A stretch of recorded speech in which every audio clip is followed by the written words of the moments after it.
We're live. G'day guys. Welcome back. Tonight is episode 30 of the Infra-Red podcast. So exciting. We've been doing milestone. One milestone. Well, as you were just saying before, Mitch, we're doing it for a year and 2 months now. Yep. Yeah. Year and 2 months, over a year. Well done. Yeah. It's impressive. Well, thank you. Tonight we've got a very amazing guest. This very first time we've had someone of this job title coming on. So we've got Jayden Rickman, and we're going to be talking about rigging and AV and festivals and all that sort of stuff. Yep. Yeah, cool. So I got to try and break the habit, but what do you do? So I've worked in the music industry for about a little bit over 6 years now. Started as just a general labourer. So we are the guys that come in, we set up the festivals. So we'll hang the speakers, the lights, the screens. We'll do the site work as well, where we'll build punter barrier and all that sort of thing. So I did that for about 3 years. After 3 years, my boss asked me to sort of step up a little bit, and that's when I became a crew boss, which is what my current title is. So I run a small team. I started with about 20 guys my first year. Second year, I've had about 75 guys that work for me for the season. So our season predominantly runs sort of September through to April. And then COVID happened, and then COVID happened. Just messed everything up. Just absolutely messed everything up. Yeah.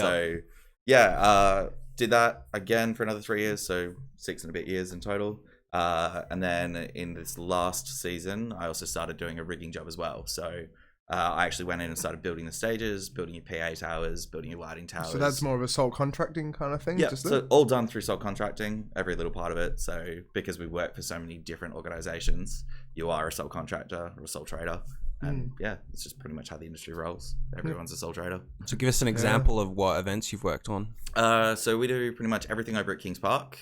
So all of your Day on the Greens or Melon event stuff. And then we've done Laneway, Origin. That's pretty cool. Yeah. So yeah, pretty much all your big festivals that come into Perth. Like even Stereosonic back in the day and stuff. Yeah, like Stereosonic we did as well. Oh, damn. So yeah, that was my first time climbing actually, was stereo. Really? Wasn't meant to. But how high up did you go? Like 5 meters? 7 meters? Probably like 8 meters. Oh, shit. Yeah, just one of the, I've done abseiling for years, so one of the other boys was like, yeah, just take my harness. And I was like, sweet, cool, no problem. Yeah. Throw a harness on, started climbing. It's pretty good that they trusted you to be able to actually go, yeah, he's good. He knows what he does. He climbs on rocks. Yeah. Luckily, I've done abseiling and stuff with the rigging boys before, so they knew that I could climb. So yeah. What were you doing? 8 meters up though? You just like literally, I was putting in GoPros. Yeah, GoPros. They just wanted, the stage manager turned around to us last minute and was like, "Can you put a GoPro up there?" And I was like, "Well, your riggers aren't here. Like, I know that they've left site because they're normally here the day or two before the actual build." And I was like, "Look, I know one of the boys has left his gear here. Give me a second, get me a call." I was like, "Can I borrow your harness?" And he was like, "Yeah, sure thing." So yeah, climbed up, hooked up. And just like, bam, it's a little like, bit of get me down from here. A little bit of, just a GoPro pointed towards the stage and one out towards the punters as well. And yeah, that was my first climb in the industry. And so that would be just for like what's the word for it? It's like after show cutting up and doing the video and everything for it, right? Yeah, the promo stuff. Yeah, the promo. That's what. Sorry guys, it is what time is it? And it probably would have been the artist that asked for it, right? Yeah, I reckon it was one of the artists that probably asked for it, seeing as it was the touring manager that turned around to us and asked. How far up usually are you on these sorts of... Yeah, because they're pretty high up. Pretty high up. So when I do the audio builds, so your audio towers are generally about 14 meters off the ground. Shit. 14 to 16 meters. Fuck. How many stories is that? Like 4 or 5? Yeah, about 5 stories. Yeah, shit. You fall, you're not going to survive. Yeah, but I mean, like, it's super safe. Like when you're Yeah. actually doing the build side of things, you know, you're using harnesses, you're using multiple point attachments, you're triple checking. Yeah. What sort of qualifications do you need to get? Like, do you need to get like a ticket of some Working sort? with Or heights. Yes, you need at your heights. working at heights ticket. Yep. You need your rigging ticket and your scaff tickets. And then I've also got my rope access ticket. So that's not a ticket you need to do the stage building side of things. You actually only need rigging and working at heights. But the rope access side of things just is what I would suggest for people to get to.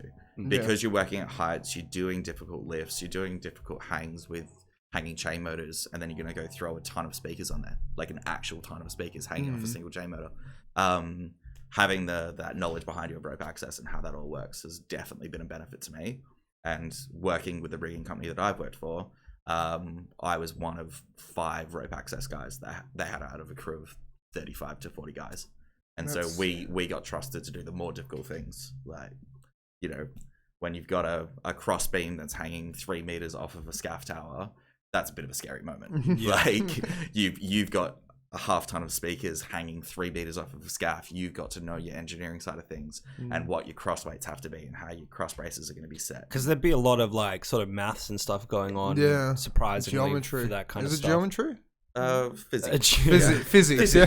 Sorry, guys. Like, Well, no, it's geometry- 10 a.m. in the morning. Geometry comes into it. I Geometry guess. does come into it because you're looking at the geometry of how you're building your scaff towers. Yeah. So what your cross structures and your cross beams have to be that go into It's that. all about like weight and counterweight and stuff like that as well. And that's it. So all your rigging companies have engineers on hand and on payroll. And so they do all of that engineering, all of that maths beforehand. And then obviously you've got your extra allowance. So you might only need, 600 kilos to weigh this down, but we're going to put a 1 ton water weight in there to keep that ballast down. Yeah. So, Because I have to admit, I actually do follow a page on Facebook called AV Install Nightmares, and there's so many stages like where it's like you see them over in India or something like that, and it's a big gust of wind comes, and holy shit, there goes all your speakers and everything. You'd Yeah. love to say that it only happens in India. I have seen some very interesting stage builds in Perth. Really? Yeah. Well, while we're here, why don't Yeah, you give while us one of we're those here, as an example? Huh? Don't name names though. Won't name names. So obviously, the company I work for, they do have engineers on site. They do have engineers on payroll. So they've sat there and they've worked out what your stage needs to be, what your cross bracing needs to be, what your counterbalance all needs to be. And then because it's such a competitive industry, there's other companies that have been like, well, I can cheaper. Yeah. we can do it cheaper, and I can build a stage out of risers. I don't need actual staging decks. That's fine. They're still weighted. You can put 400 kilos on a single riser. So screw it. We'll build a stage out of risers, and I've seen that happen before. So Right. you've got, Global is one of the biggest riser companies over here. So I've seen a stage built with 1.2 meter legs, and then just literal stage decks. Like terrifying to see, and like. It's not balanced, they From what sit you- up on different levels. From what you've told me, there's quite a lot of scary stories when it comes to rigging. there is some scary. Do you stories. think that's problematic in the long run? I think because with the rigging side of the music industry, it's so unregulated. Yeah. I mean, like I've worked in the music industry for 6 years.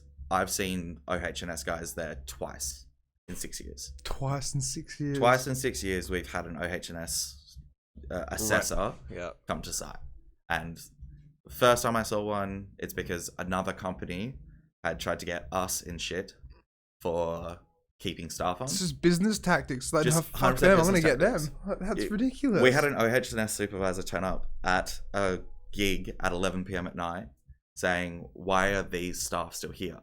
Well, because legally they can be. They just need to get paid more. Yeah. Yeah. Right? Like, you can stay on past 11 p.m., but Yeah. that's what they tried to hit us Yeah, with. that's what overtime's for, right? That's what overtime's for. It's why we have award rates and that sort of thing. So yeah, they tried to get us in shit so that we would lose contracts and lose title, or we'd have to spend time fighting OH&S on this. So that was one time, and then the other time there was a incident on a mine site where somebody fell from a crane, and so we had cranes on site building a festival, and pretty much any work site that had a crane, OH&S turned up. So, like I said, 6 years plus. Yeah, but that's twice. That's the thing, though. Is like what happened in the mine site had nothing to do with you guys at all. No, had It was just absolutely like, nothing to do with Just us. gonna It make was- double check. yeah, it's purely because there was a crane on site. So they were like, no, all right, you guys need to be in hard hats. You need to be wearing high vis, which we do because we still do it, even though we basically know OHS is never going to turn up. Yeah. We're still work safe and work smart. So one thing I got to bring up is like the creativity behind creating a stage, because there was a perfect example. One of our guests from forever ago, I don't think his name's up there, but Nick Thompson's brother, he was telling me last year, like he kind of started creating it and it started working quite well. Capital main stage, he wanted to build a milk crate stage. Yep. And it's like, when I saw it, I was like, how the hell is that going to work? And he did like half of it. And it was like, holy shit, this actually holds together kind of thing. But it's just surprising. It's like, amazing what like some milk crates and some duct tape will do. That's it, right? Milk tape. But I'm guessing that wasn't an official thing, was it? No, it didn't say anything to anyone. It was just like, let's just do this for fun. Because I'm guessing if you wanted to do that on an official sort of level, you'd have to like just tape it to some like actual... Like not even tape it. I think he just screwed it with the wireless drill, to be honest. And just like screw them all together and shit. Yeah. Have you ever been asked to do something that like is really questionable? Creative Oh yeah, 100%. Yeah. Have you ever just been like, maybe we shouldn't do that? Like, this is going to put people at risk? Trying to think about the political way to talk about that. Sorry. No, it's totally fine. I mean, like, when you're in the middle of a festival, you know, you're an hour away from gates opening. You throw shit together with duct tape. Like, you just have to. Yeah. You know. But the integrity of the festival kind of relies on it to an extent. That's it. I mean, yeah. I mean, like, take, for example, you guys might have heard a couple of years ago at By the Sea, they had their entire stage lift up. So this was just, you know, one accident that rolled into another. But when you say lift up, it's like wind actually lifted up the front. Lifted up the top canopy. Shit. And the whole deck and the top canopy lifted about 3 meters off the ground and then slammed back down. And this is on the beach. This is on the beach. You've got 30,000 punters in front of you. Holy shit. Everything else. Everyone's just like, bro, am I tripping? The stage is moving. So, you know, like, one of the guys that I now work with, for the rigging company that this is 5 years ago I'm talking about, roughly. He happened to be on site early and they were like, we need to re-secure that ballast weight that somebody's driven into and snapped the ballast cable on. Yeah. So he, in the middle of a storm with a stage that's flapping up and down, has climbed 16 meters to the top of the canopy to reconnect a ballast chain. What a hero. Holy shit. That's it. So it saves the day, basically, right? Saves the day. And the festival tried to do the right thing. They tried to, they have emergency management plans in place. Yeah, so, you know, you'd have to, yeah. If something like that was to ever happen, all right, we need to get the punters back this far. And so they had to, what they were supposed to do was get the punters 50 meters away from the stage. Now, you know, that's kind of hard to do. Like, kind of hard to do, yeah. By the Sea runs with about 20 to 30,000 punters going in. Right? Yeah. You can't tell 30,000 people, oh, get back up. You know, everyone take 50 meters back. Just keep walking. Go near the entrance. So they were kind of just like, well, we've tried. We've done the announcement. We've told them the risk. We've tried to get them off the beach. We've got security guards filtering them off onto the beach and clearing the way. But this just needs to happen now. So he just literally threw on a harness, climbed up there as quick as he could, re-secured it all, and tied it off to a donger. That's what he had to do because the ballast weight's fucked. So yeah. I mean, you know, accidents happen. Things are last minute. Well, that's it. It's the same thing with nightclubs as well. Where it's like, you know, if someone's started a fight in amongst just the dense crowd, dance floor, it's like sometimes security will just run in, not shove people out of the way, but it's like they'll get to where the fight is to break it out kind of thing. They have to stop it before it gets way out of control kind of thing. But that's what you have to do. Yeah. It's just like, it's part of the job. It's a testament to like the people that work on these things, especially when you're talking about, because these things are, you know, it's a big moving machine essentially. Exactly, stage. Bits of metal and everything flying and to put around. it back together in the middle of a show. 16 meters. It's crazy. 16 meters up. I mean, like, you just do what you have to do, kind of thing. And there is just so much pressure from, because that's the other thing, right? Like when you're talking about an event, you've got a production manager that might be from Melbourne or Sydney. You've got a tour manager that's probably from the UK or the States. You've got this or that. These are guys that have no attachment to Perth. That's it. So they don't give a fuck. Yeah, they can just leave and be like, we made money. I don't get it done. That's it. Just fucking get it done. So you've got so much pressure. And I mean, like, I've done other things. We did a cinema rebuild, right? Turned up, and company we worked for a couple of times before, they're like, all right, you need to get these speakers up 4 flights of stairs into the cinema to replace the speakers. They were 154 kilos each. Yeah. Fair enough, we had 8 guys, but then take them up 4 flights of stairs. Yeah, no way. And we sat there and we argued with him, and we were just like, look, like half of us have, you know, different degrees in this industry, or, you know, we've done liaison work, or, you know, most of us are truck drivers or couriers and stuff. Like, we understand about weights and appropriate lifts and all hurting that your sort of back. stuff. And hurting your back. And I mean, like, man, half of us have back injuries or knee injuries from doing these lifts. And when you look at it, like, you've got 2 trucks that turn up to do an entire event. They're double stacked or triple stacked half the time. So you've got cases on their lids, literally double stacked on top of another packer, that you're in a truck flipping down, getting out as quick as you possibly can. And it's dangerous. It's dangerous. It's dangerous work, and it's quick paced work. Like, we'll probably unload a full, you know, 3 to 5 ton truck in 15 to 20 minutes. No because shit. That's how little time you've got on the back of a stage. So that's one thing I've always wanted to ask things though. It's like, you know, like say with Akadaka or Aerosmith, when they actually like rock up with their trucks, it's like how quick would they just unpack it, pack it up, and get the stage built and everything? Well, yeah, I mean, so I did the tool build for this year. So I did both the rigging side of things. So we built the stage, we hung all their points for them, did all of that stuff, and then because I was working for multiple companies, came back the next day, and then I was there hanging the speakers and hanging the lights and hanging the screens. Oh, wow. And taking spotlights up for 3 stories, 3.5 stories. They had these big spotlight towers out in the middle of the crowd. And so we're taking about 100 kilo spotlight up 3 stories of scaff ladder. 100 kilo spotlight. Holy shit. Between a couple of us. Like, you know. Just sitting there just trying to get a ladder and just like, oh, it's picking up wind again. Everyone hold on. Yeah. So yeah, that's the thing. Like, you've got so much pressure to just get it done that a lot of the time safety goes out the window. Well, I wanted to ask, like, because you know how you said like you rock up 2 or 3 days prior kind of thing. Yeah. How does the whole timeline actually work? Because like you rock up, you start setting up, and then the show's done, and then you kind of just start packing it back up into the truck. So, are there any like nitty gritty things at all, like how you do it? Yeah. So normally what happens is the staging guys turn up. So we go in, we lay down all of the ground foundation, we set up all the base stage, and then we start building out towers. So you do your audio towers next, you do front of house towers, and that side of the staging as well. And when you say front of house towers, that's like the front of the house speaker towers kind of thing, right? Yeah, so like your AV tent, what's out there. So that most of the time. The AV tent, that's the one usually in the middle of the crowd, right? Yeah, that's the one. Yeah. So you get your AV tent out in the middle of the crowd, and then normally on top of an AV tent is a spotlight tower as well. So it's the same size as your AV tent built directly up. So that's the safer way to do it. So most of the time up there, you'll have camera guys and you'll have lighting guys. So, you know, they're still doing the right thing. They're all clipped in with harnesses when they're actually operating because you have to be. Yeah. And yeah, so you've got that out on the punters, and then you've got your main stage, and then you build your dome on top. And dome builds is fucking terrifying. So when you say dome, that's just like the roof, are you saying? Yeah. The roof on your stage. But is that like the old school, like, you know, the circus kind of tent dome things? We do both of them. So yeah, like the circus tents that you would have seen are things like Origin, where it's a big fuck off tent. Or like Southbound and stuff like that. Yeah, Southbound and that sort of thing. We do that a little bit. Most of the time that's actually done by the circus companies because they own those tents. Yeah, so they come in and do those builds. That makes sense. Yeah. Whereas when you think of things like Big Day Out or Soundwave or Stereosonic, where you've got the 2 big open front domes, that's the kind of builds we do. Yeah. And man, throwing those domes up is fucking terrifying.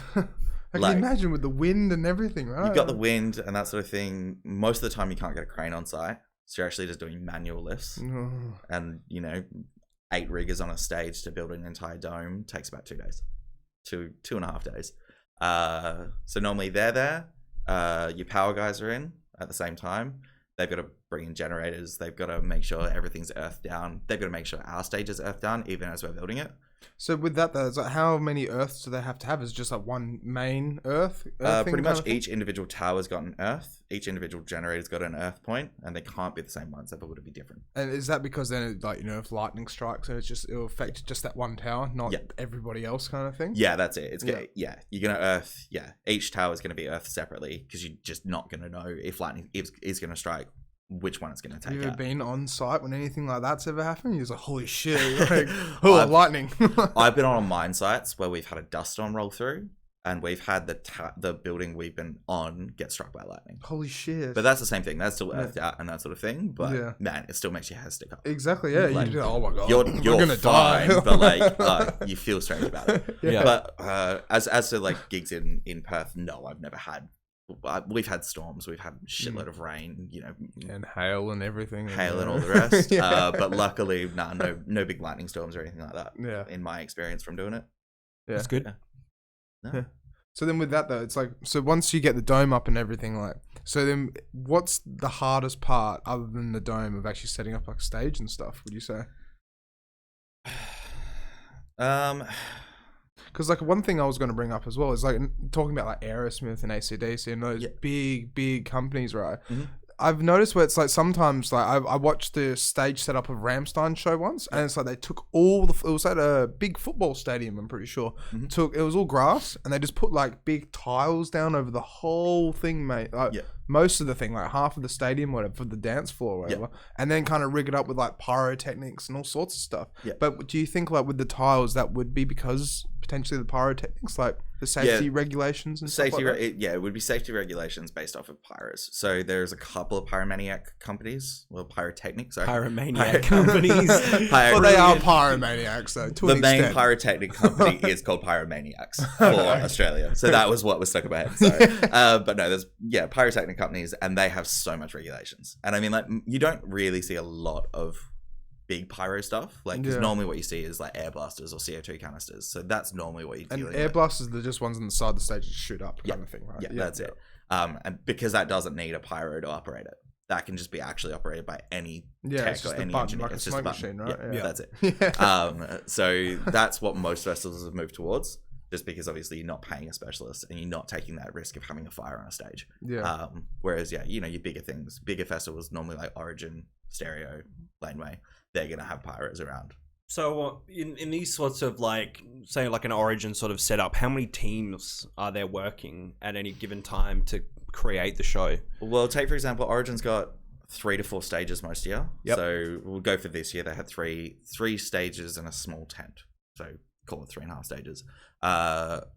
Each stage is normally managed by a different company. So you've got one audio company on one stage, a different audio company for a different stage. And they hire different like riggers and techs and all that kind of stuff for their individual stages. The riggers are normally the same across the board. But your techs are all different. So your audio tech, your lighting tech, and your screen techs are normally different for the 3 different stages, just because there's not enough need in Perth for one company to run all of that.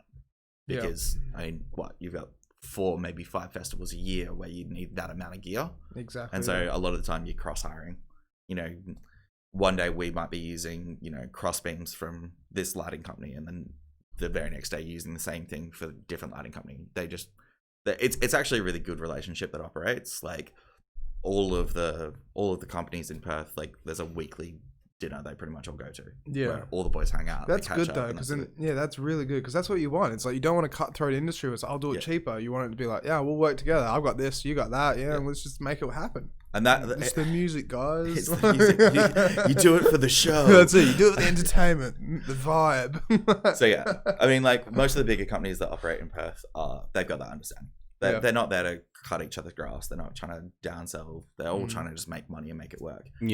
That's really good though. Unfortunately, it's the newer companies or guys that are trying to change up what they do that they're the guys that are doing it way cheaper than what they should do. They're underquoting intentionally. They're bringing it down the price of the industry. And then you've got a shitty festival. You've got a shitty festival where they're using cheap as hell lights because no one wants to work with them. A shitty, dangerous festival. So that happens all the time. Like, you know, like... Well, we were just talking before about like Alex and getting underquoted for doing a wedding DJ job. And it is literally you get what you pay for. Well, another perfect example, right, is that so my parents own a security company, and with that, they actually started the security business down south in the 90s.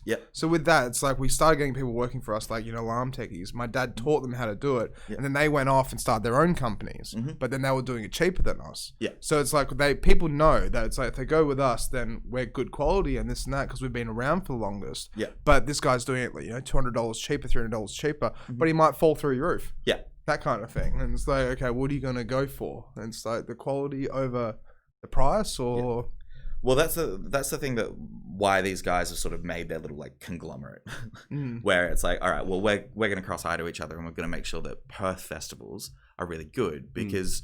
Well, we've just been struggling, honestly. We have been struggling, but it's been getting better. Yeah. The amount of money that's coming into WA off of even international acts that are coming around. It's really good to hear, to be honest. It is getting boosted up more, and it's the thing that shits us is when we've got a newer company or somebody that's trying to start into a different side of the industry that come in and undersell everything, put together a shitty gig, piss off international artists, piss off international touring managers and stuff. And they'll remember that as Perth. They'll remember that as Perth. That's it, yeah. They're not going to sit there and be like, oh, it was that production manager or it was that company. Yeah, they're just going to say Perth is shit. Yeah.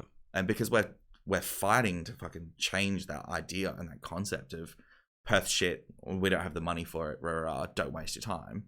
Whereas these boys are, the companies that I work for, they're spending so much money on the newest lights, the newest speakers, thinner, easier, more affordable screens that can be packed up and put down. Honestly, it sounds like the dream. I love technology, and to be able to sit there on a computer and be like, yeah, I'm going to put these speakers on my festival, I'm going to do this and put lights there. Oh yeah, this is going to be sick. Yeah, because it's all planned out beforehand, right? Someone's it would have been literally mapped out the stage beforehand. Do you reckon it's like 6 months, a year prior? About a year prior before a festival actually. Do you reckon it's just kind of like, the day after the festival's like, all right, guys, game time, let's get working on the next one? Pretty much. Yeah. Like I've sat in with my boss talking about crewing and been like, literally, it's like that gig's finished, and then the touring manager or the production manager turned around to us and said, "Hey, you guys were awesome.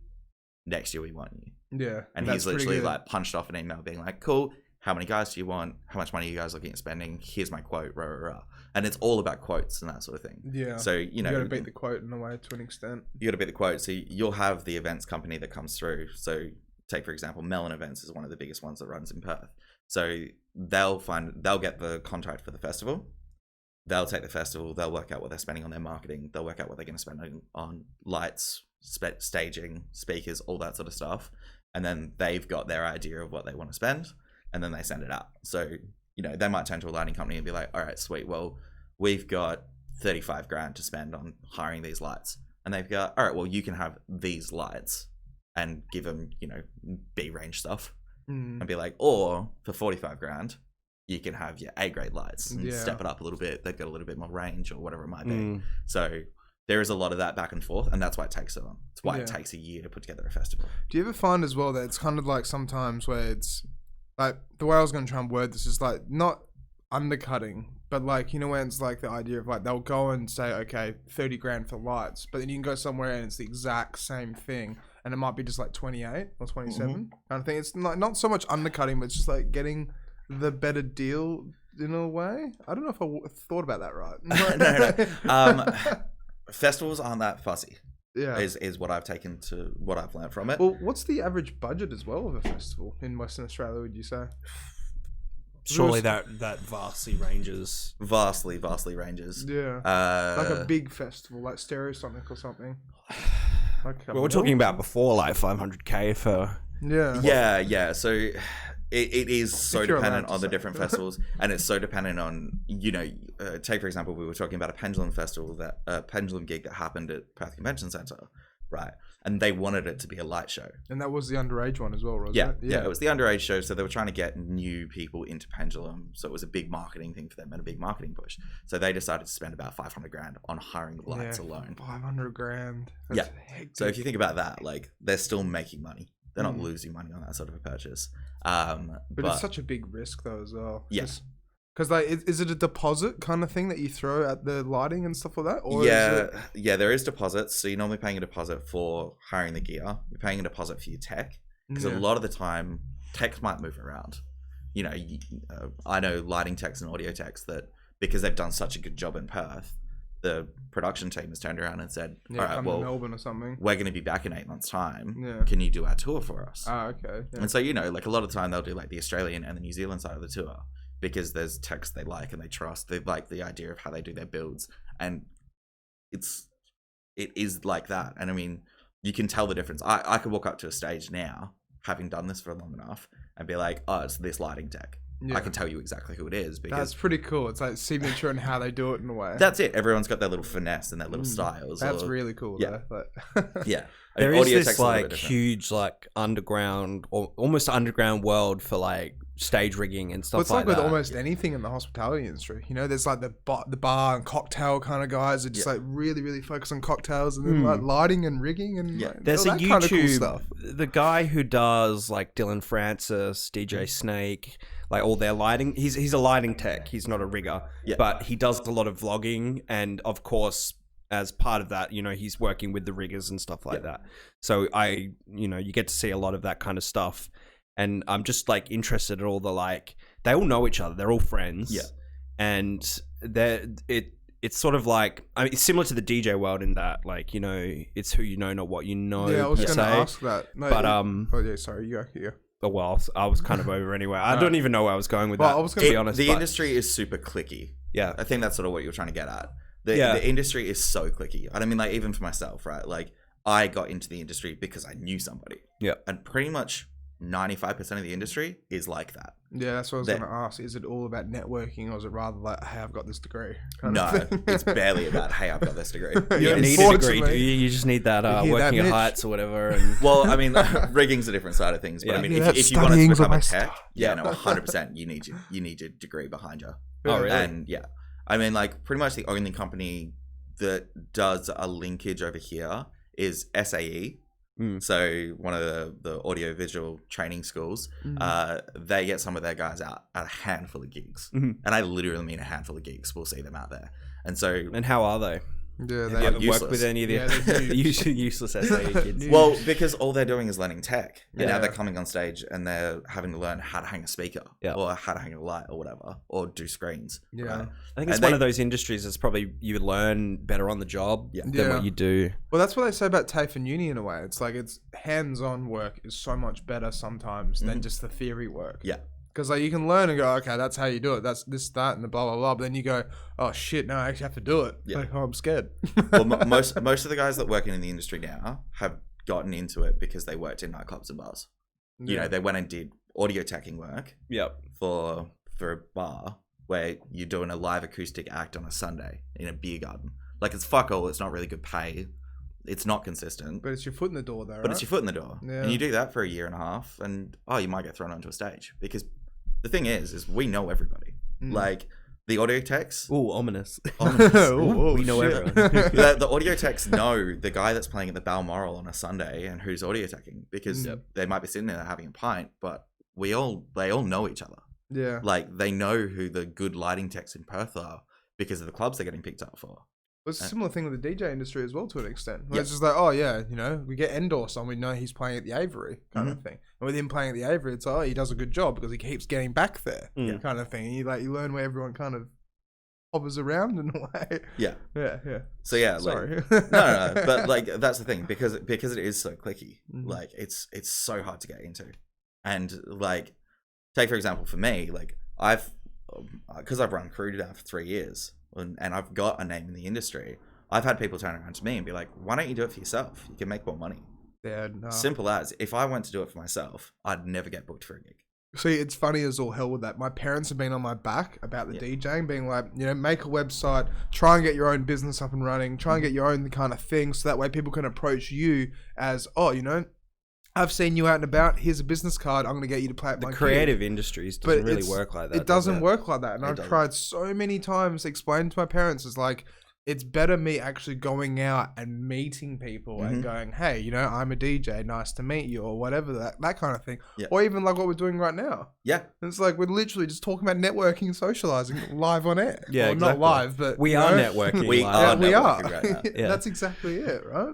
But yeah, that's what I meant. Like, because it's so cliquey, it's also so cutthroat. Because I literally couldn't go and start a crew company and get work. No, yeah, it's because the same thing, there's such a loyalty and obligation to the company that I already work for that they're just going to keep booking them. Yeah. And it doesn't matter. Like, I was having a look at it the other day. We were standing on stage and one of my new guys asked me and he was like, oh, you've done this for a while. How many of the guys are yours? I had a look around. I was like, oh, 17 out of 19. Yeah. All right, Like, so yeah, they're good 95% of the crew are guys that I've vetted. Yeah. Yeah. I've made sure I was there for their first couple of gigs, showed them how to do it, taught them the ropes, Yeah. and then You're the boss. Yeah. and then and that just threw them. They're like, oh, why wouldn't you do it for yourself? And I was like, because I literally would never get booked. Yeah. Like, Sometimes it does come down to a name. Yeah. Sometimes it does come down to the branding and the business itself. I mean, like, my best bet is that if my boss got over doing crew bossing side of things, he would just be like, take my business. And that's how he got into it. He's done it for nearly 15 years. Company that started down in Bunbury. Yeah. Really? Down in Bunbury? Yeah. One of the old boys was like, look, I'm kind of over it. I've done this long enough. What was it called again? Oh, no, don't worry. Sorry. I mean, I'm from Bustleton, so I might know them maybe. Yeah. We can talk about that later. Yeah, later on. Yeah, sorry. No. So yeah, he was like, look, I've done this long enough. I want to sell my business. And he was like, sweet, I'll take it over. So that's how he got into it. And that's how he got the company. And it's because the company's run for so long. Mm-hmm. And then everyone's gotten to know him. And so now he's doing production management and tour management. And he's getting to tour Australia and get flown around and that sort of thing. So Yeah, that's pretty cool. yeah, Nice cool. pushy position right there. Yeah, it's just, I just own a rigging company. That is essentially the 1%. Like that's the top of the job. Yeah. If you're getting flown around and stuff like that. Yeah. Yeah, it's all just company expenses. Like, I'm just gonna go It's not even company expenses. It's probably getting paid for by whoever hired him. Burswood. Yeah. Yeah, that's right. But I mean, The like, crown. I've been given international job offers as well. Like, we were talking about. Have you taken any? No, I haven't. Not yet. What was the Just- thought process between declining them though? So the first one Family, I got offered. wife, kids. Yeah, basically, life stuff just got in the way. So Yeah. I got offered by Corona Festival when they came over. We did 8-9 days of build for them. Been around That was just in WA. just in WA in South Freo. Holy shit! 8-9 days build. Yeah, What are you doing? Putting up an actual bottle of Corona? Like, I wish, man. No, I was moving freaking punter barrier. Just the shit. fencing that sits up around the outside of the festival. Yeah. We came through, laid it all out, and then council came through and said, "Nah, you need to move it 1.5 meters out. The council just like, nah, sorry guys. Yeah. Move it. This isn't your That's zoning. such a You've got to thing move that the it." council does, though, because I've tried to throw some events at Curtin and stuff before. It's always the council. Yeah, They're always, you're 5.5 centimeters too far to the left. And Yeah. it's like fuck off. yeah. And I mean, we laid like 3 Ks of fencing around the sand dunes over there as well. 3 Ks of fencing. On a sand dune. Yep. So it was going up hills and down hills. Up hills and down hills and across Holy the sand. shit. And you've got to be in steel cap boots and now you're Yeah. carrying, Filling 10, your bloody 15 kilo- boots up full of sand. Sand pit. Holy shit. Yeah. So that sort of stuff. Like, yeah, you just It would've get been fun, though. dumb jobs doing the work that we do. It would have been an Well, you were experience. surprised though. that it can take like up to 9 days to like put together this stuff. But Well, like yeah, even you've got 2 like days. Blazing Swan. Yeah. Apparently they build for 2 months Yeah. Yeah. because What? they're building these huge, insane like. But that's also like, it's more of an art project as well. It is, yeah. Instead of being like, okay, our engineers know that we're going to do it like this and we're going to do it like this. From what It's I've gonna heard be about legal Blazing and Swan, safe it's a and- bit of like not necessarily like the festival runs for like 6 days, Mhm. but it goes on for much longer than Yeah. that. Like people stay for months on end. So Yeah, there is a bit of community that sort of hangs out over that way. yeah. Well, it's just like Tomorrowland with the girls doing their dresses. They spend all year doing the dresses. Apparently, it's like a bit of like a shanty town almost. Yeah. Like they sort of like come together for a couple of months to make a sort of movable. There's town. a commune that lives out there year round. Yeah. Yeah. From what I've heard from friends of mine, yeah, there's Right. a commune that lives out there year round, and they look after the site. They make sure everything's maintained and that sort of Yeah. thing. And then I was excited to go this year, but obviously Corona. So yeah, good old COVID. It's your art builds take way longer, right? So when you've got an artsy stage like what Corona Festival was, where they've got a whole bunch of different marquees and bars that they're setting up, and everything's built out of pallet wood because that was the biggest fucking phase for a while. pallet wheel? Pallet wood, Pallet wood. yeah, like pallet bars. So Like- it's like that light brown wood? Or? No, like a actual pallet. Oh. Yeah. Oh, yeah. Out of like, wood pallets, beer pallets and Yeah, stuff. yeah, Yeah. that Now, sort of shit. now I'm following. Yeah, that Yeah. shit. you know what we're on about Yeah, now. now I know what you're talking about. Yeah, pallet You wood. meant Yeah, pallets? pallet bars. Yes, Yeah. made out of pallets. Yeah, made out of pallets. Yeah. So those builds take way longer.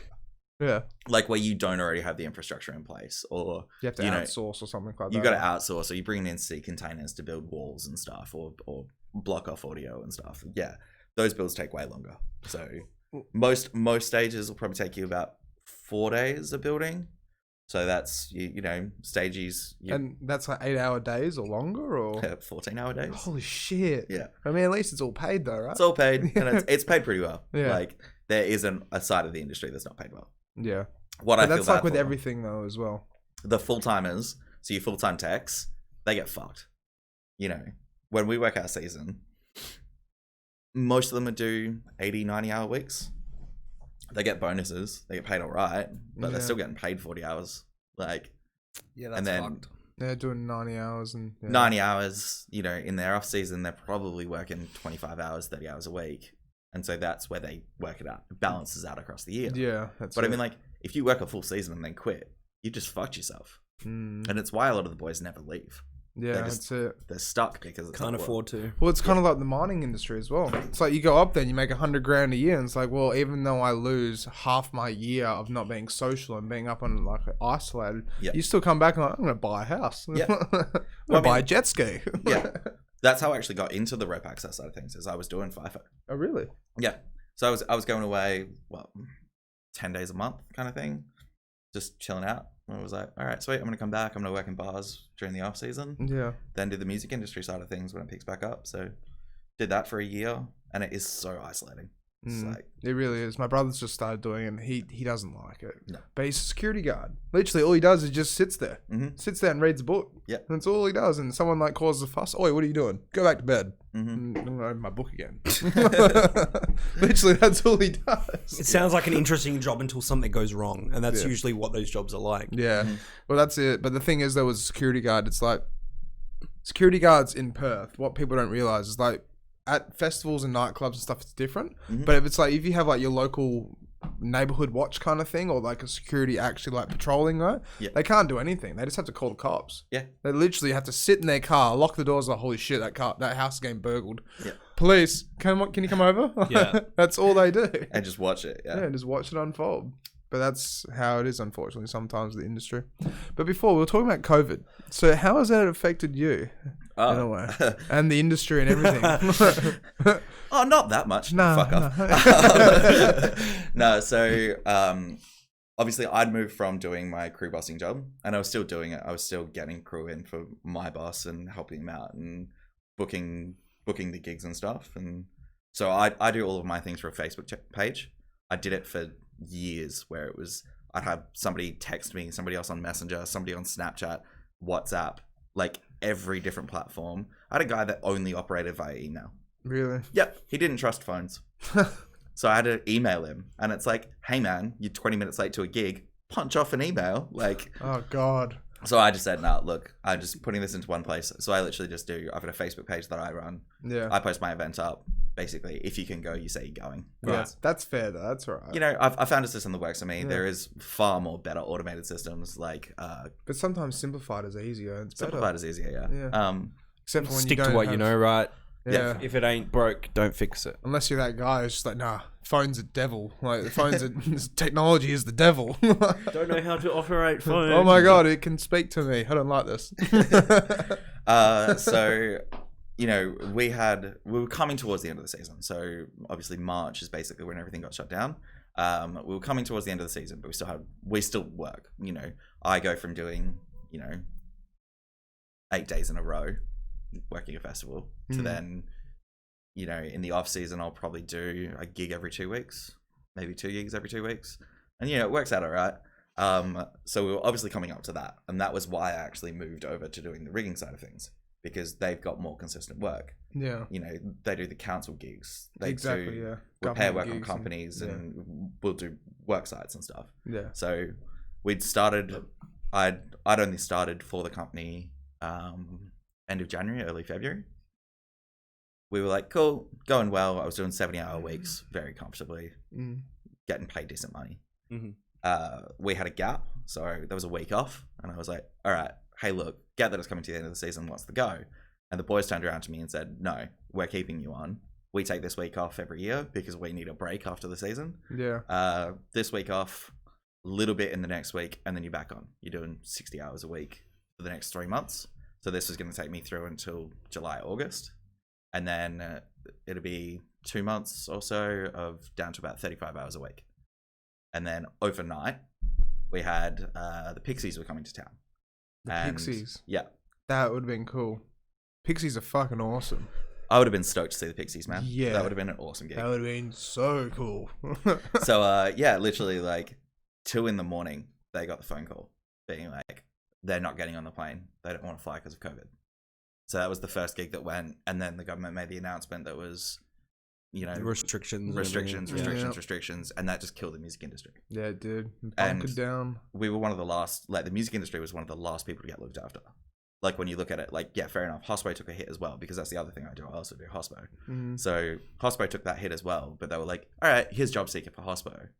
Yeah. And then it took them another month almost on top to be like, here's job keeper for Soul Traders. Yeah, so, I know. I'm a Soul Trader as well. I had to wait it out. Yeah. Ridiculous. So yeah, most of us waited 2 months to receive any sort of support. Yeah. Which was just... Because we're not, what is it? We're not important enough or whatever the hell the stupid thing is. There was some like rules regarding like who can get job seeker and stuff, and like you had to be like a full-time employee, like that was how job keeper worked. Was you had to be a full-time employee and had to have been hired for X amount of months or whatever it was. So are you on job seeker or job keeper? I'm on job seeker. Yeah, same. Yeah, I'm on seeker as well. I actually had a meeting with a guy a couple of weeks ago, and he was like, oh, if you do this and go about it this way and follow these things, you can get on job keeper as a sole trader. Yeah. So it's a little bit more, but yeah, that's what they said to me, but I was like, I'm pretty sure I'm gonna go back to work in a month or two. I'd rather just wait it out. They were like, well, the thing is though, you're gonna have to come in and report 30 jobs every fortnight or some shit like that. And I'm like, nah, I think I'll be okay. Yeah. No, I think I'll be alright. It's all good.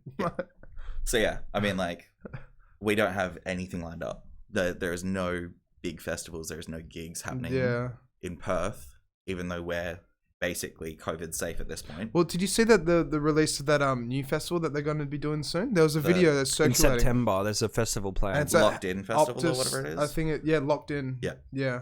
Yeah, I saw that the other day. But I mean, that's Perth based anyway. Yeah.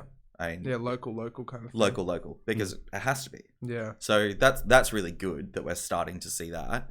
But as for our guys, international acts, the first gig that's booked is like the 16th of March. And even that's probably like rocky, dependent on like it's got a whole bunch of asterisks next to it. Like, yeah. So it's just going to take a long time.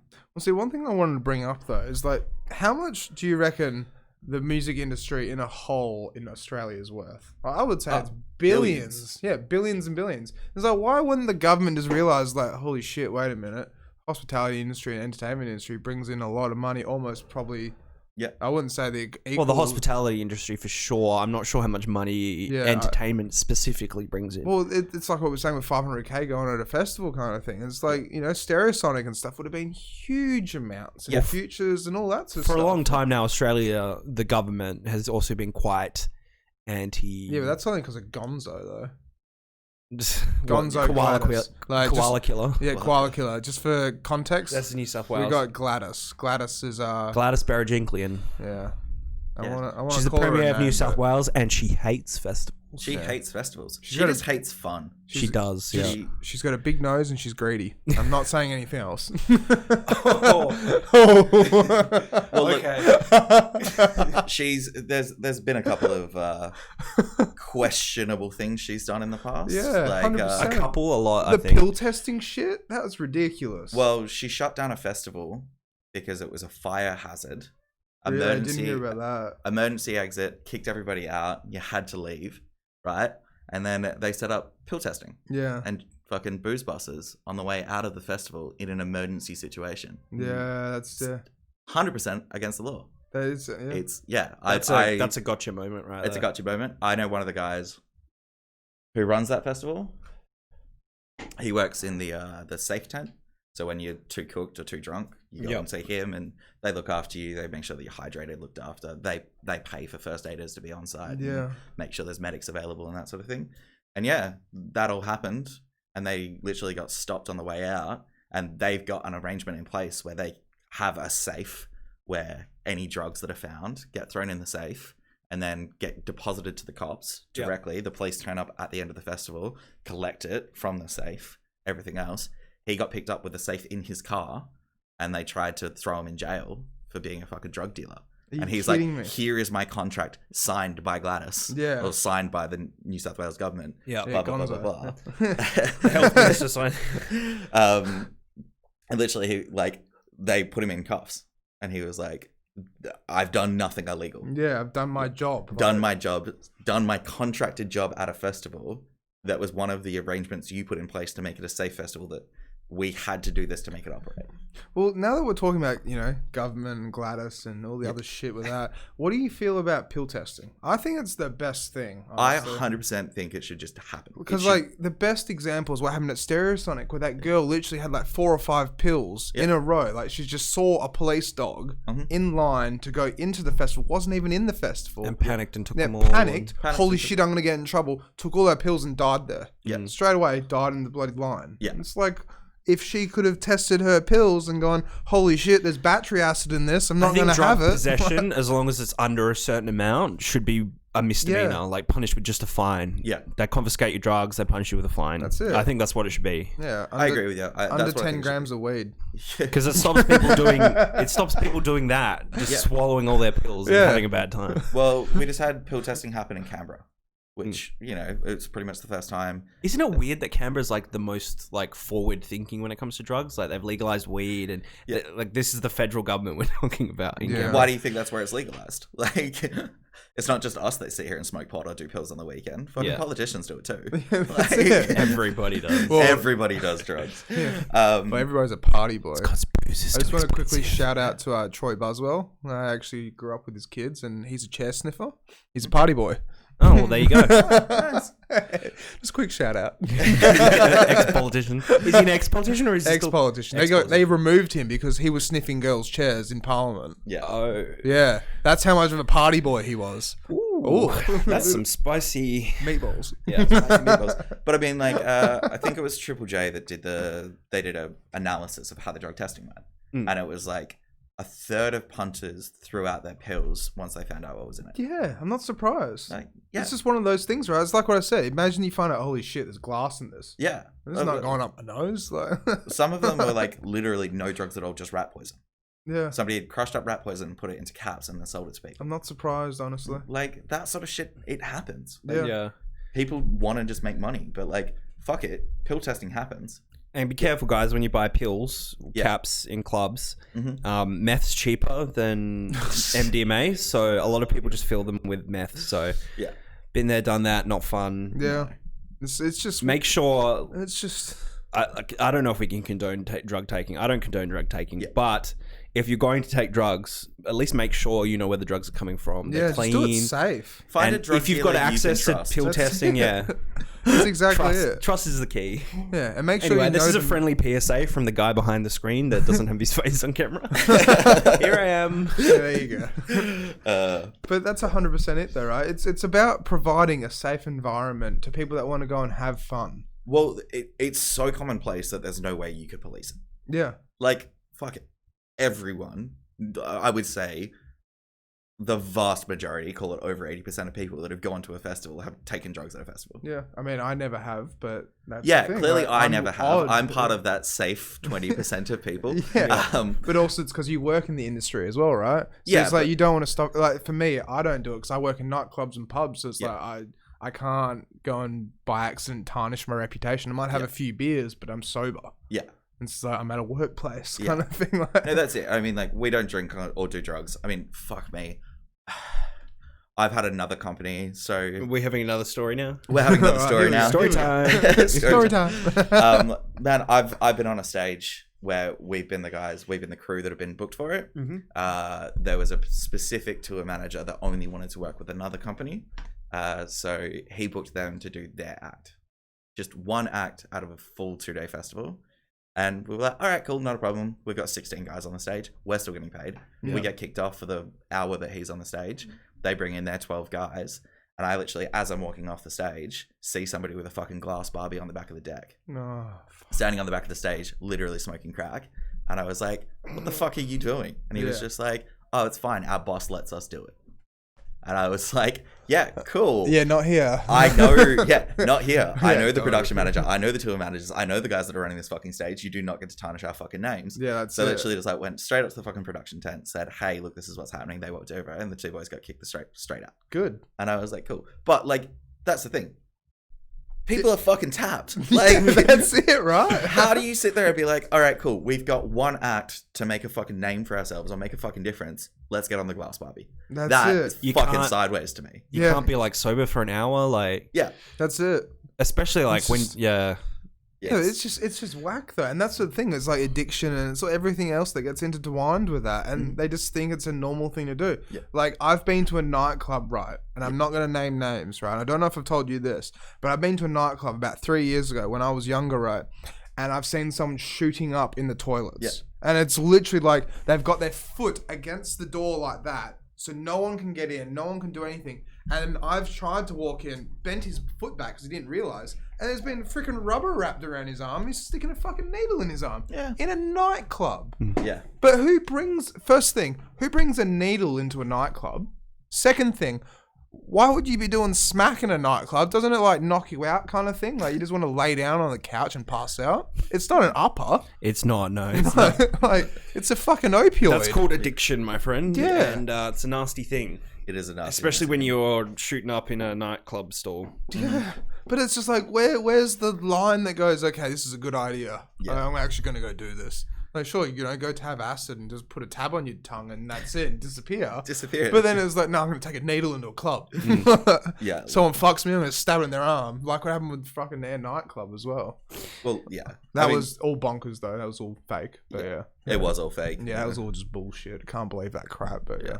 Sorry. I have an interesting question Yeah. that might be hard to answer because they usually are.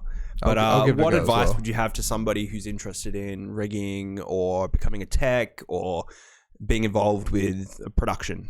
Cool. So the tech side of things, 100% start in clubs and bars. Yep. That is the easiest way to start getting your name out there. You get to learn your experience. It's going to be the smaller side of things, and it's the best way to fucking learn. Like when you're doing it that way, it's a small club. You're doing it to 200 people. Don't expect to finish your degree and then walk onto a festival stage to, 20 or 30,000 punches. Just doesn't It's just work not right. going to happen. Yeah. Right? Get to know the companies, the bigger companies that are out there. You can easily just Google it. Just work out who does the festivals. Or when you're at a festival, take a look at the packers that are on a stage. Half the time, there is branding over everything. That's it. Because that's how we get our name out there, right? You might watch back a production video of a festival and be like, that was that company's lights, and that lighting rig was sick. Yeah. All right, cool. So this is how international acts find us. So this is how you can find out who you want to work for. And a lot of the time, you're going to start a job and it's going to be shit kicking. You're going to be sitting there and you're going to have to repair 1,000 different speakers. But it's like an apprenticeship though. It's like an apprenticeship, and that's literally how you have to treat it. Yeah. So that sort of things, that's how I'd get into it. 100% do your bars and clubs when you want to be a tech. As for production side of things, try and find a event planning job. So that is the same thing. That's basically your apprenticeship. Right. You start working for a bar or a nightclub or a restaurant, or you work for somewhere like Perth Convention Centre, which is hard to get into. Most of the time you'll find those links through networking in TAFE or uni or whatever it might be, and then start doing it that way. Rigging side of things, there is a big gap in the industry, obviously because mine sites take so many of our riggers. So it's probably one of the easiest side of things to get into is stage rigging. Just because there is so few people in Perth that are willing to do it and spend the time doing it. And because it's seasonal work, makes it harder for people as well. Yeah. That kind of answer all your questions? Yeah. Ones that I missed out there? Yeah, you answered it really well, actually. so- Most people struggle because when you ask them that question, they're kind of like, Oh shit! Question time. yeah, but like trying to give advice to new people is not necessarily the easiest thing in the world to do. So One of the things that's happening in Perth now is that a lot of the companies are doing like showrooms sort of things. Right. So like the lighting companies are doing it. They're getting big into this where they're doing like a showroom installation. So that, or they'll do things in shopping centers. So you can see what they're up to. yeah, Head down, find out when they're on, and go and chat with the boys. Because literally it's all about networking. It's all about who you know. So, that would be one of my best suggestions. It's a bit hard to do it audio presentation in a warehouse or whatever it might be. Well, that's why the lighting companies are bigger into it, or the screen companies. And there is conventions that happen specific for the music industry. Really? But Yeah. in Perth? In Perth, yeah. Might have to hit you up about that. Yeah. I will find out when the next one's going to be on. It's That not going to be sounds- for a yeah. while. Yeah, hit me up too. I'm interested. Yeah, Yeah, sweet. because like just quickly, one of the most amazing things I've ever done in my life, right, is I went to the World's Electronics Trade Fair in China. Yeah. And holy shit, going to the audio section, seeing like tube amps and just like 40-kilo subwoofers and shit like that, and it's like, wow, like this is amazing. And the subwoofers are only $20, but you have to buy 1,000 of them. Yeah. That kind of shit. China, right? Yeah, China, right? China. $20 subwoofers, but you have to buy 1,000. Yeah, that's it. And then you buy 3,000, then you can put your own brand on them. Yeah. What would you do with 3,000 subwoofers though? You have to sell them, put them in a stock in the warehouse. And sell 'em. True, I guess. It's why there's so much, cross trading between companies, because you want to buy the newest speaker that's out, you've got to buy 300 of them. That's it. Yeah. And you only might use 100. So then you take your stock and you sell it to the guys in Melbourne, and they get to use a little bit of the stock, or Sydney, or whatever it might be, or even another company in Perth, because most of the time You're like sharing the burden of the cost. Yeah. Yeah. Yeah. So most of the time, we've got three festivals a weekend or 3 gigs a weekend that are big enough to need these companies. So one company is doing a stage in Freo, and another company is doing a stage out in the Swan Valley, and somebody's doing something up at Kings Park, and all of these things run next to each other. They're all on the same days. With that though, like, so do you sometimes get like equipment from Melbourne and stuff like that in a way, like what you were saying before? But then is that by truck or is that by air? Sometimes? Yeah, by truck or by train. Yeah, most by of the time. train. Yep. It's Freight. Yeah. It's about pretty rare that we fly it over. Yeah, I was It's about to so say. fucking heavy. Exactly. Yeah. But Expensive. it's happened, man. The bushfires that happened, Yeah, southbound and stuff. southbound and stuff, and laneway, they literally had no other option. They drove trucks onto planes and flew them over. Really? And they wore the cost for it because there was no way to drive from East Coast to West Coast. No shit. Yep. No, that makes sense though. Yeah. And like same thing, there was a gig in Byron Bay, and all of the gear was in South Australia. So they had to try and find a way to get it from Adelaide, and the only way to do it was by plane because all the roads were shut down. I mean, so expensive. so freaking expensive. Yeah. But exactly that thing where it's a fucking festival, it has to happen. That's it. And so these festivals wear the cost of that. Unless you're Gladysboro Jinkling, in which they Should don't say- have to happen. Close it That's down. it, Don't worry about That's it. Close it down. Just stay at home Shut and it hang out with down. your parents. Like I would say poor Gladys, but she kind of deserves it. No, she does. Yeah, She she does. does. She's a horrible person. I just don't like her. Everything she's done to belittle the music industry in Australia, it's like, use your head, you old muppet. Like, what the fuck Well, are luckily you doing? she's only Premier of New South Wales, but Yeah. New South Wales does have a lot of pull on what the rest That's of it. It's still in Australia ScoMo's pocket. does. Well, they're both liberal, so Yeah, that's it, right? Another thing I wanted to ask, right, is with like the lighting and the setting up and stuff. We were talking about this last night, but we also talked about this when we had Jay on, the lighting guy for Capital Corp, right? Yeah. Do you find that sometimes it's like you guys don't get the gratification that you deserve in a way? Because the thing is, like, if you guys weren't there, it wouldn't happen. yeah, I mean, I can think of maybe 10 times that an 'Cause it artist sucks, right? an Like- artist has turned around and said thank you to our techs. Oh, really? Yeah, Okay. like it's I remember the conversation we had when we were camping, and Yep. you just, it makes so much more difference like when the artist comes and just thanks you. yeah. Yeah. Like it doesn't have to be any like big long-winded like Yeah. thing. It's just like a thank you for your work. Yeah. I appreciate it. Yeah, Like, thank you so much for providing this for me. Like, thank Yeah. you. Sorry, are we answering the question for you? No, totally go right ahead. I mean, that's it. Because it's so rare, it is like a special moment. And I've had it where an artist that I've absolutely fangirled over has turned around to can me you and been release like, who? hey, thanks for doing this. I had a very interesting moment. I am a massive fan of Camp Cope. Camp Cove? I don't Yeah, think I've they're ever a heard of them. Melbourne-based all-girl trio and punk band. That sounds alright. That sounds pretty cool. yeah. Girl punk band. Yeah, they're sick, man. They are doing some wicked stuff. Their lyrics are like really hitting home, and it's a lot of their songs are about being a female-fronted band. So they've got an amazing song called "The Opener," which is literally about mistreatment of females in the industry. Yeah.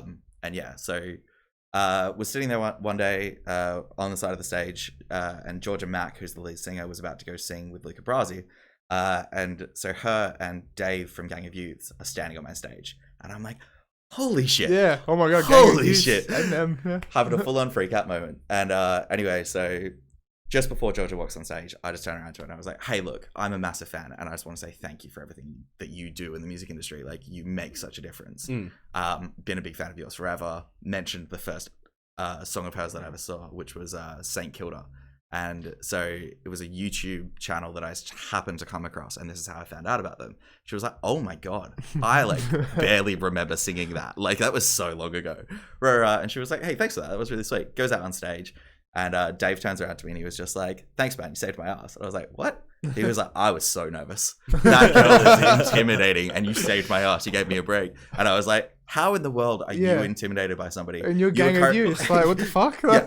Your gang of youths, you like, he just won like a bunch of arias and a bunch of different awards and like he was touring the world. And anyway, I was like, holy shit. Anyway, like 8 months later, he came back for the second part of his tour and did a gig in Metro's Freo.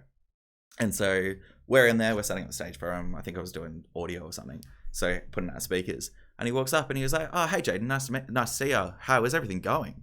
And I was like, holy shit, you remember me? Exactly. I was like, you're fucking Dave from Gang of Youth. And you remember my name. You remember what I do for work. You remember my interests and my hobbies. Yeah. And did the same thing to the 3 other boys that happened to be on the same stage with me that day. So fucking humble. Yeah. Like, That's dude amazing. is just, yeah, so like having special moments like that, or like I did Paul Kelly's gig the other day, like in January, February, whenever it was. And same thing, he did his 3-hour sound check. They finished up. They, finessed a couple of little things. And he came over and he was like, oh, hey, thank you for putting this together. If it wasn't for you guys, this shit wouldn't happen. Yeah. So it means a lot to me. That's so good. That's so nice of them to say stuff like that. And then he was like, all right, so what do you do? Like, what are your interests? What are your hobbies? Turned to one of my other mates that's in the middle of, he was in the middle of mastering his heavy metal EP. And Paul Kelly is like, can I listen to it?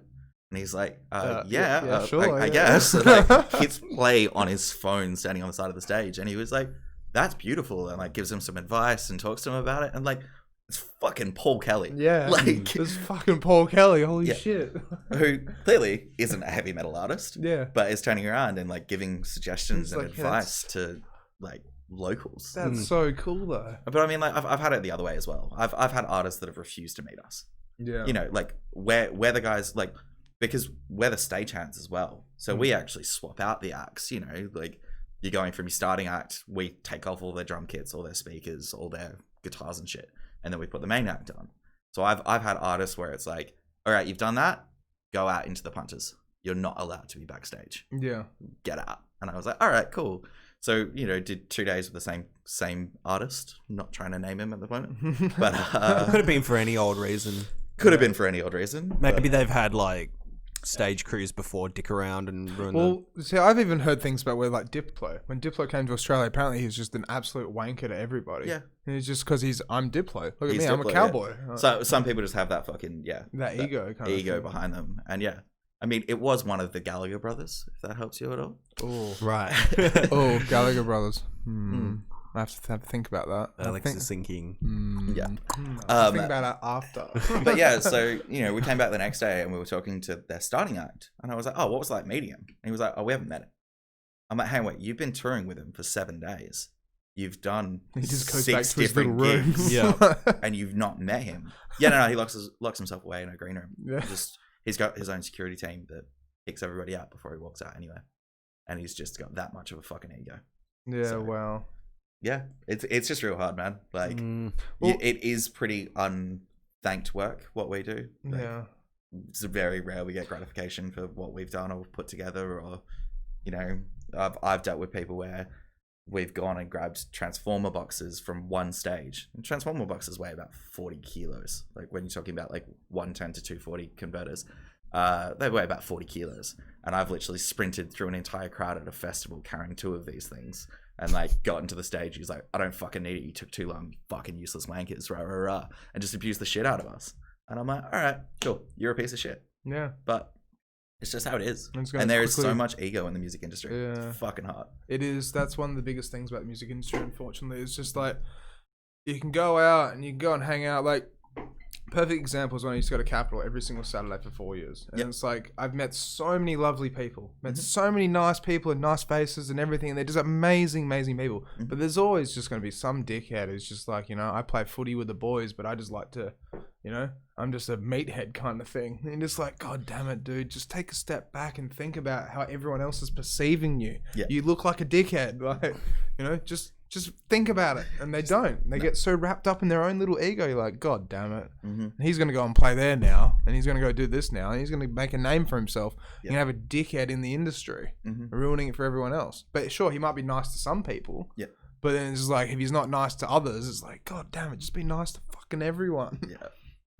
One thing I wanted to ask, right, because we're probably getting close to finishing time, aren't we? We've got about 15 minutes. Yeah. So there was 2 topics I wanted to ask, right? So we had a girl called Charlie Pope come on once, and she told us she's a video editor. Yeah. And she does like videography for like all sorts of festivals and stuff like that. And I was going to ask, like, when you're on stage, right, because you know how you were saying it's like, you know, you'd have to get up quickly, take drum kit down or set up for the next act and stuff like that. Yeah. Do you find sometimes, because she was telling us how it's like, you know, if she has like a rule where she doesn't actually go in front of the act ever, but it's like stays behind the act. Are there like kind of like little subliminal rules like that on the stage where it's like, if you guys are packing up, packing down, doing stuff, it's just like, don't come near us. We need to get this done quickly as possible. What's taboo?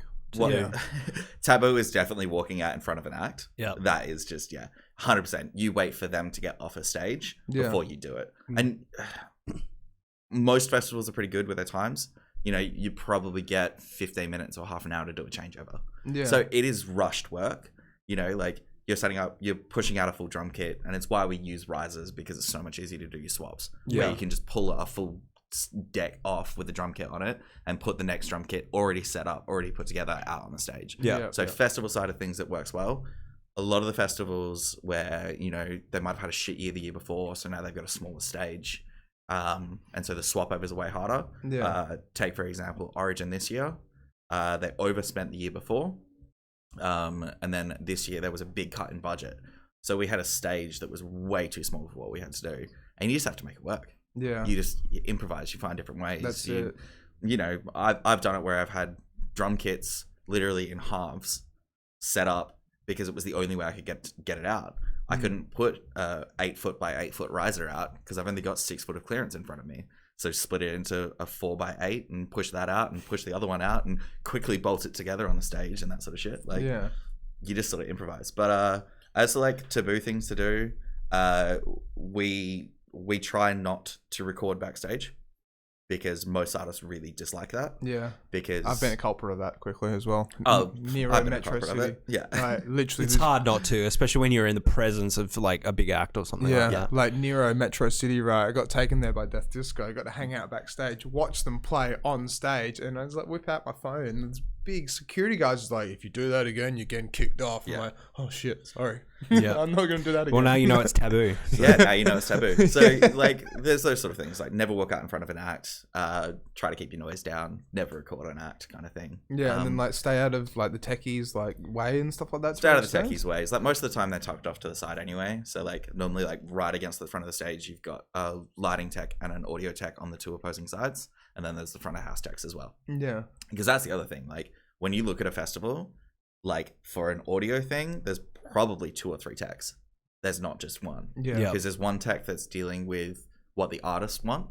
So, you know, they might want more feedback in their ears of the drums or whatever it might be. So they're dealing just with the artist side of things. And then you've got a tech out the front that's listening to everything, and he's changing the levels and this everything for how the punters are hearing it. Yeah. And same thing with the lighting guys. You've normally got a lighting tech standing side of stage in case something goes wrong. Like, fuck it, I've had lights that have set on fire. You know, I've had a light. You know, just casual things. I've had lights that have like big spotlights and stuff. They get very hot. Yeah, they do. Hot, yeah. I've done some stuff. Normally, it's not the light themselves that catches on fire. It's normally because somebody's like moved a drape or something, and that's now sitting against a light. Like, yeah. But yeah, I mean, like we've had lights that have come off their hook and then have fallen against the safety cable and that sort of thing, and like. You're in the middle of a fucking act and now you've got a fucking light hanging. Swinging there. Yeah. And so like, you know, there's always someone there ready to climb and fix something. Yeah, Like, no, it's good that it's, you've always got someone on hand because it's just the safety regulations for the whole thing, right? yeah. And But then- I mean, like most gigs, there's not a rigger on the site. Really? Yeah, most of the time it's because the lighting tech or the audio tech has a rigging ticket. Yeah. Because they've had to go get it. Because Exactly. Yeah. if they need to get up there and move a light around, they need to get it. So a lot of the time it is about cross training in the industry. Yeah. So Well, that's a very good thing though, because Yeah. it's giving you more than one skill kind of thing. Mhm. It's like you can actually apply that to other things in Yeah. a way. The last thing I wanted to ask about was the power consumption stuff, because so for the other day when we also got Jay on, we're talking about phase 3 power, in a way. And it's like, so how does it all work? Like you don't just obviously just go plug into a PowerPoint. no. It's Because quite like when you're some, saying like, transformers stringent as well. rules behind like power and output Yeah. stuff. Yeah, because There like, how many is. transformers would you use and all sorts of stuff and like. So you've normally got And a alternators? generator. You've normally got a generator for each thing. So normally what you've got is your lighting and your screens are on one generator, Yeah. and your audio's on another generator, and then there's a backup as well. Yeah. So most of the time, a stage will run 3 Jennies, Yeah. and they are running the whole time. And so they're like just petrol generators. Yeah, basically. petrol Jennies. They No normally get shit. refilled up 3 times in a And full they're day just festival. massive ones, or they're not Yeah. obviously, not, Massive not ones. 5,000 watts. Yeah, like the big- 50,000 watts. Yeah. Yeah. The big ones you truck in. yeah, Yeah, the big ones you truck in that are like 2/3 the size of what a dong. And they'd have to have like big umbrellas and stuff over the top of them and stuff, right? Because what happens if it starts raining? And most of them are waterproofed anyway. Okay, so imagine that. It's Yeah. like, oh shit! Turn off the generators. I've fucking been on a stage where we've had a generator set on fire, Really? and that's why we've got a backup. Yeah. Right? I What want to do you do become a with it? rigger. You get so many stories. You have like a petrol generator starts on fire. It was the first time. It was the first time that I was like an assistant stage manager. Yeah, so you're like, oh shit, I'm not even in charge, but oh my god, what do we do? Yeah, so big festival. The other guy that I worked with, it was his first time being a stage manager. So our boss was like, hey, look, we've got that small stage over there. You two are going over. You've got 2 brand new guys with you, like had never worked a gig before, right? Did he freak his shit or what? They were fine, but yeah, we fucking freaked out shit. We were like, Yeah. all right, cool. We've got a fire. We've lost our screens and we've lost our lights. Yeah, what's So, going on? Oh what's my going God. on? Worked out it was the Jenny. Put it out. Swap everything over. How do you even put it out? It's a petrol fire. So it was an electrical fire. Okay, electric fire. Okay. Yeah. So Yeah, because if it's a petrol fire, then he's like, oh shit, make sure it does not spill on the grass or anything like that. yeah, electrical fire just happened. Well, and then- petrol fire would mean explosion, I would assume. yeah, that would have been a. And that would have been this is over, guys. Go home. It depends. If it was diesel, then you have a massive explosion. But with petrol, you might, if it's got a little bit of airflow or something, it could just burn away and disappear. Trust me, I've played with petrol quite a bit. I don't know. I wouldn't want to play with it. But so. maybe on a larger scale, because they probably hold like 50 liters of petrol or something. Probably more than that. Yeah, there you go. And then an explosion. Yeah. Yeah, it would have been. It could have been a big thing. Yeah. But yeah. So anyway, dealt with that. Got everything swapped out. Swapped over the Jennies, and then we just couldn't get video. And we're both sitting there being like, what the fuck is wrong? What the fuck is wrong? Clearly it's hit the fuses, and because it's a fairly new video tech out the front, he's just not known how to reset it properly. Yeah. And so we sat there for like half an hour being abused to shit by this tour manager and by the band because they've got no visuals behind them. And so we've still got audio and you've got lights. Yeah, like so you just make you're still on a do. stage playing. The show must Like, go on, yeah. That's show must it. go on. Yeah. But yeah, so you just make it work. The shit Yeah. you deal with, huh, in the industry. Yeah. That's crazy though. 3 generators or 4 generators or anything like that. So And then, per stage.